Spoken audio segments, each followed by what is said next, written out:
Okay, so if you are squeamish, please look away, but I am popping in some eye contacts as Evalina has some nice deep baby blue eyes, so I'm just popping them both into my eyes.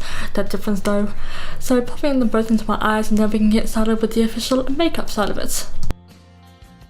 So I am going to be transforming into her as far as her silver hair days go, because I don't have a yellow wig, so silver hair it is. So just chucking on a bit more of her herbal oil to my face just to moisturise up a little bit more. I did go out earlier, so my face is freshly washed. So quickly taking care of my beauty blender, and then I'm going to be pumping some of my, I think it was my Rimmel foundation. It is in a light shade, and Evelyn is quite pale, like a bit paler than me. So working that all in, I did double up the layers as well, just so I could get a nice flawless base. So to take care of underneath of my eyes, I am going in with my Rimmel concealer, and then I will be going in with my, well, it's actually my sister's, but with my NYX Wonder Stick. It's basically a highlighting and contour stick. I'm going to be mostly cream contouring, like when I actually get the chance to do it. The last time I did like a whole bunch of baking when I did my Chloe Grace Moretz look, which didn't really look anything like her, but still the effort was there. So this time I am cream contouring with a, I didn't even know my sister had this, so I was rummaging through her makeup collection. I found this, and I thought, yes, I can use this to do the look with, because cream to contour, you can actually, it makes it look so much more natural, even though everything is unnatural by transforming into someone. But still, highlighting and contouring the main quadrants of the face, and then we will blend it out with the beauty blender.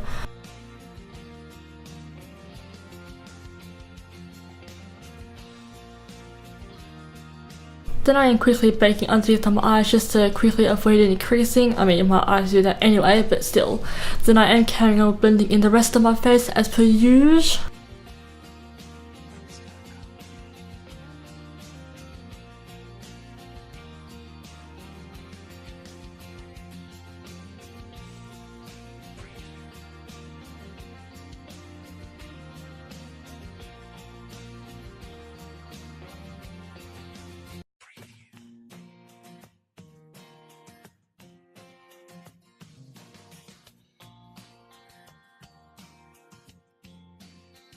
Once everything is seamlessly blended in, I am going in with my Dip Roll pomade from ABH or Anastasia Beverly Hills, and then my shade is in chocolate, or at least I choose the shade for that. So she, for as far as this old reference picture goes of her, she has quite thick brows but then a very very thin tail, like a random flick of a tail. So I am mostly filling in my brow very very chunky like. Nowadays she has a lot more of a brow shape of a pizza. That's just the best way I can describe it. So I'm just concealing underneath just to sharpen everything up and clean up any mistakes, and making sure I keep the tail very very thin, which I will occasionally add reference pictures back in so you can get a better idea of what I'm talking about. So doing the same thing for both eyebrows, although as the old saying goes, eyebrows are sisters not twins, although in my everyday case they're more friends because they're drawn on. So doing my absolute best to match them up, but it's not the end of the world if I don't.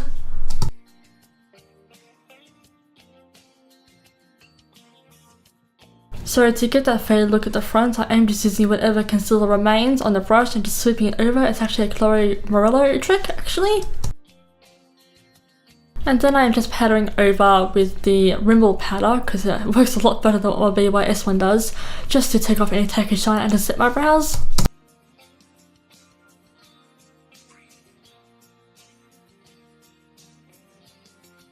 So I finally found my NYX Tutorials primer base, so obviously popping up my eyes just to get them ready for some eyeshadow.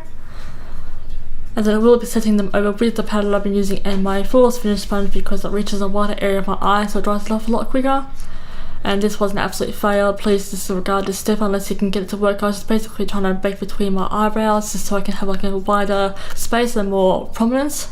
Before I carry on with the eyes, I'm just quickly taking some of, I think that was either Naked 2 or Faint.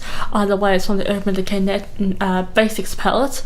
I am just quickly contouring over my nose just to intensify a little bit more and make the contouring just a little bit more obvious. Because when you're contouring your face looking like someone else, you want some of the contours to be just a little bit more obvious than what it will be for a natural, the way the light naturally hits the face on someone, because the way the light hits on your face is different to somebody else. So by enhancing a contour, you're making the shapes or the different shapes of your face is a little bit different. And of course I am blending that through so there's no harsh lines, and baking the sides of my nose just a little bit. She doesn't have a small swished in nose like NYX Tutorials, but we have around the same nose actually, so I didn't have to do too much work, because I'm just baking in the sides of it and the tip of my nose. So the main shadows that I will be working with is from the Model Renaissance palette. I'm taking some of, I think that was raw sienna, onto my crease as a transition to begin with, using the same brush I used to contour my nose with, just make sure it's nice and blown out and seamless. Then I will be going back in with that brown shadow I first showed. I really don't know these names off by heart. Some stick out to me but others don't. I'm basically taking this into my outer V of my eye and then dragging it up into my crease and also blowing this colour out. This shade I meant.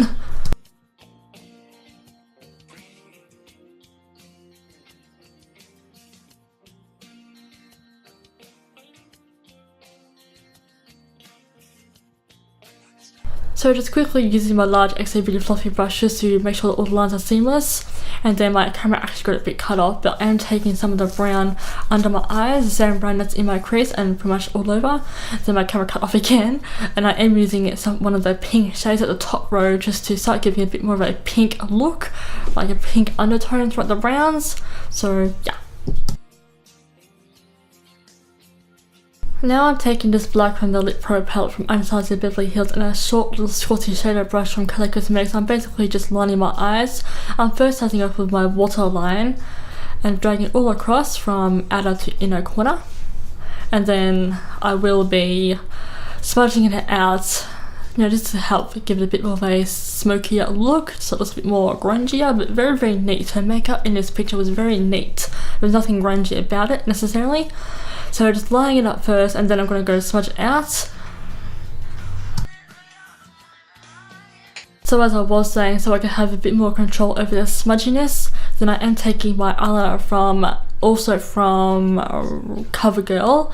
The liner is actually in a spade-like shape, but I still really managed to make it work, and this eyeliner works amazingly. I'm really happy I purchased it in the first place for a full face look.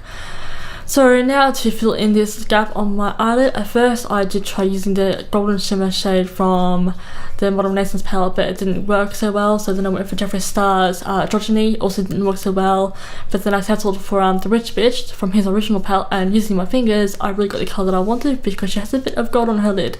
So now taking some of my Revlon my lash glue, and I think these ones are the Brave. I will double check that one, but they are from XA Beauty from the Party Stack. And this time I remembered mascara on my last video, I completely forgot. So this is the CoverGirl one in the Supersizer. So she has got a little bit of festivalness going on her face, so using my NYX white liner, I'm adding little dots above my eyebrow. I think about 5 each for each brow, I think. If you guys are good at counting, then yeah, I think I did about 5 each. So as for the black dots, I was a bit worried that the spade shaped eyeliner wasn't really going to work, but surprisingly it did. I managed to get little dots out of it, so I think I did about also 4 or 5 each. I'm really not sure. But either way, I managed to make it match up to either side of my cheek. Like I said, she's got a bit of festivalness going on her face. So my lips and her lips are pretty much the same. I am taking those two shades to make a nice maroon, almost burgundy shade, and I am overlining. She also overlines her top lip mostly. We pretty much have the same lip shape as I was saying. We both have a very full bottom lip, but almost a non-existent top lip, so we do both need a bit of help in that aspect. So taking a nice nude shade as well, just to ombre out the bottom lip for a bit of a highlight look. It just helps to make the lips look a bit poutier. So shoving my septum up my nose. And then with a round pencil brush from Color Cosmetics, I am taking the black shade that I used for my eyeliner and adding like a little ball to the top of my lip, because she does have I think it's called a Medusa. I think I'll double check that one as well. But basically just, I also put a bit of white on it because when I first put it down it looked like a mole, so with that white it certainly made it look a bit more like a piercing, like the sunlight was catching onto the high points of it. So now of course just bronzing my face up a little bit using my A7 Tour palette. So just bronzing up the cheeks, and then I do also use, when I get through like clip, I do also use some of Aurora, but using my contour brush again just for a nice light sweep, because she didn't have any obvious highlighting going on. So So now I'm taking some of the pale nude shade from the Ronald Renaissance palette just to highlight my brow bone and to knock down the shadow a bit in the inner corner. Also using this to my benefit just to contour just a little bit more, especially between the brows. Like I failed in the beginning with the powder because it just wasn't working out, so I thought eyeshadow would definitely come to my rescue.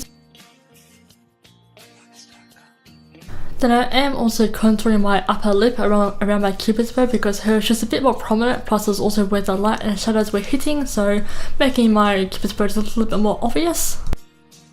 Also, as well as my laugh lines, she seemed to have had a bit of a shadow there as well.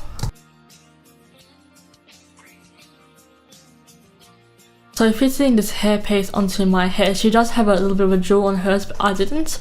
So this would definitely be a proud moment for my mum. I was taking my lip ring out because she doesn't have a lip ring, and I waited till the last minute to take this out because I really didn't want to give my lip any excuses to close up. So this is finally the final results. This is back when she had her silver hair, and I really like how it came out. In certain angles we do definitely look alike, but obviously I still look like me. I do not, it's not like I copied and pasted Evalina's face onto mine. So I really love how it came out. I do look a lot like it and I love it so much, and yeah.